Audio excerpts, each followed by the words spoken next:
राम राम शेतकरी मित्र, मी तुमचा शेतकरी मित्र दौलत बारापात्री यूट्यूब चॅनल तुमचं स्वागत करत आहे. आता हे गहू, या गव्हाला आता जवळपास बरेच आता ओंब्यावर आला आहे. ओंब्यावर तुम्ही कोणी म्हणते कणसावर आला, कोणी म्हणते फुलावर आला. सरळ सरळ सांगतो फुलावर आला. आता हे ओंब्यावर आला तर बघा, हे ओंब्या गिंब्या निसवणं चालू आहे. आता याला गरज कायची आहे माहिती आहे का? एक नॅनो DAPची. नॅनो DAP मारलं किंवा पोटॅश मारलं होय तिकडं, याला नाही का आता याची गरज आहे.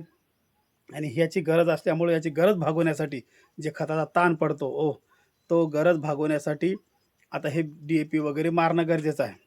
आता याचं जे गरज, आता याला माहीत आहे का, अन्नद्रव्याची गरज आहे.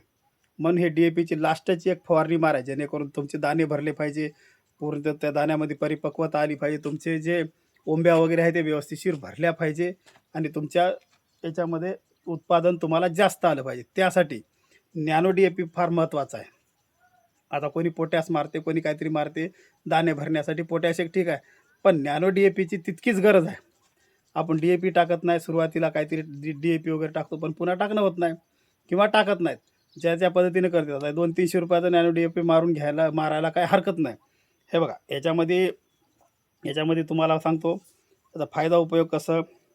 याच्यामध्ये फॉस्फरस आणि नायट्रोजन हे 2 घटक आहेत. याच्यामुळे ना कसं, जे तुमचे दाणे वगैरे आहेत ते चांगल्या पद्धतीने भरतात, दाणे परिपक्व भरतात, त्या दाण्याला तेलकटपणा येते आणि व्यवस्थितशीर गहू चांगलं तुम्हाला उत्पन्न येते. ठीक आहे मित्र, थोडक्यात माहिती आवडली असेल तर आपल्या चॅनलला सबस्क्राईब नक्की करा, लाईक करा, शेअर करा. धन्यवाद मित्र.